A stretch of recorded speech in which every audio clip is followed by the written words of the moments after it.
রান্নাবান্না করে ভাবলাম ছাদেতে বসে বসে ভিডিও করতে করতে খাবো, কিন্তু তাও আর উপায় নেই।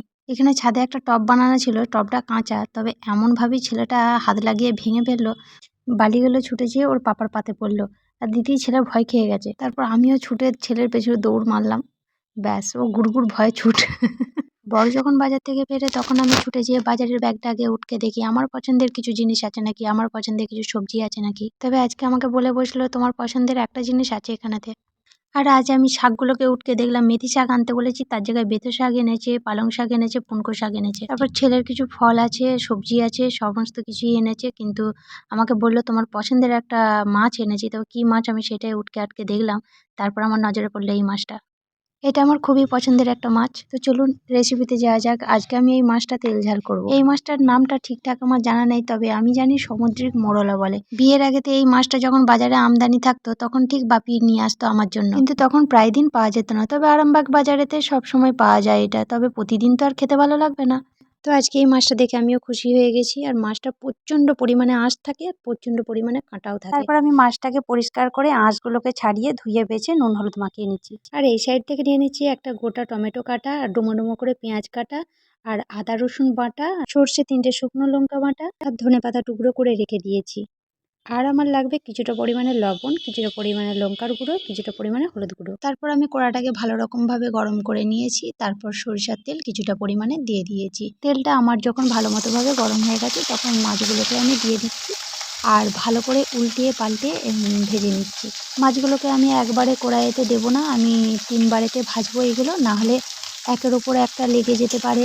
আর তেলটা যেমন পরিমাণে আছে সেই অনুপাতে আমি মাছগুলোকে দিয়ে দিয়ে ভেজে নেবো সব মাছগুলোকে। প্রথমবারে মাছগুলো ভাজা হয়ে গেছে, আমি সেগুলোকে তুলে নিয়েছি এবং তারপর যে মাছগুলো আমার আছে বাকি মাছগুলোকে আমি দিয়ে দেব।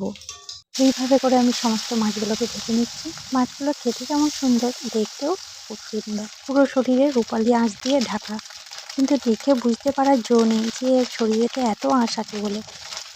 তো তারপর আমি সব মাছগুলো আমার ভাজা হয়ে গেছে, আমি সব মাছগুলোকে ভেজে একটা বাটির মধ্যে তুলে নিয়েছি।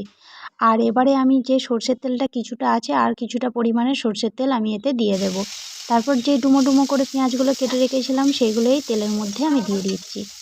পেঁয়াজটাকে আমি একদম লাল লাল করে আমি ভাজবো না। আমি তো এই মাছ খুব খেতে ভালোবাসি, তবে আমার মতো সামুদ্রিক মোরলা মাছ খেতে কে পছন্দ করেন জানাতে একদম ভুলবেন না। চলুন তাহলে আবার রান্নাতে যাওয়া যায়। পেঁয়াজটা আমার আধ ভাজা হয়ে গেছে, মানে পুরোপুরি ভাজি না। আর তারপর আমি টমেটোটা দিয়ে দিয়েছি। টমেটোটা একটু নাড়াচাড়া করেই আমি কিছুটা পরিমাণে লবণ এতে অ্যাড করে দিচ্ছি। তারপর আমি এতে আদাতে জিরেতে বেটে রেখেছিলাম সেটা আমি দিয়ে দেব, আর একটু নাড়াচাড়া করে নেব।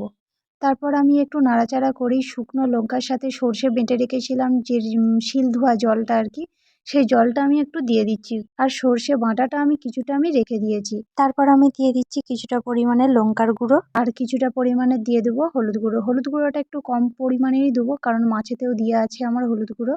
আর লবণটাও একটু দেখে দিতে হবে, কারণ সামুদ্রিক মাছ তো নোনতাই হয়। তাই মাছটা দেওয়ার পর আমি আর একবার টেস্ট করে দেখেও নিয়েছিলাম। যাই হোক, এবার আমার মশলাটা ভালো রকমভাবে কষানো হয়ে গেছে। এবার যখন মশলাটা থেকে তেল ছেড়ে এসেছে তখন আমি সরষে বাটাটাকে দিয়ে দিলাম। তারপর আমি দিয়ে দিচ্ছি ভেজে রাখা মাছগুলো, সব মাছগুলোই আমি এতে দিয়ে দিচ্ছি। এবারে নাড়াচাড়া করে নেবো একটুখানি। তারপরে উল্টিয়ে পাল্টিয়ে আস্তে আস্তে করে আমি নাড়াচাড়া করে নিচ্ছি যাতে না মাছগুলো ভেঙে যায় আমার। আর অনেকে এই মাছটা করে মুন্ডুগুলোকে কেটে নেয়, মুন্ডুগুলো কেটে বাদ দিয়ে দেয় আর কি, সেটা দেখতে কেমন কেমন লাগে, সেই কারণে আমি এর মুন্ডু তন্নিক দিয়ে দিচ্ছি। তারপরে কিছুটা পরিমাণে ধনেপাতা দিয়ে আমি ঢাকা চাপা দিয়ে রান্নাটা করে নিচ্ছি কিছুক্ষণের জন্য। একদম লো আঁচে রান্না হচ্ছে। কিছুক্ষণ পর আমি ঢাকনাটা খুলে নিলাম, আর দেখুন আমার রান্না প্রায় রেডি হয়ে গেছে। এবার আমি পরিবেশন করে দেখাবো। এই দেখুন কত সুন্দর দেখতে লাগছে, ঝাল ঝাল লাল লাল, একদম খেতে দারুণ হয়েছে। তারপর আমি একদম ভাতের থালা নিয়ে আমি বসে পড়লাম। আরও অনেক কিছু রান্না করেছিলাম, তবে সেই রান্নাগুলো আমি নিয়ে দেখালাম না। এই মাছটা করেছি, এই মাছটা দিয়ে একটু খেয়ে আমি দেখাবো। আমার খুবই সুন্দর লেগেছে আজকে খাবারটা, কারণ হচ্ছে এই মাছটা আমার খুবই পছন্দের। আর আজকের মতো সবাইকে টাটা বাই বাই। সবাই ভালো থাকবেন, সুস্থ থাকবেন।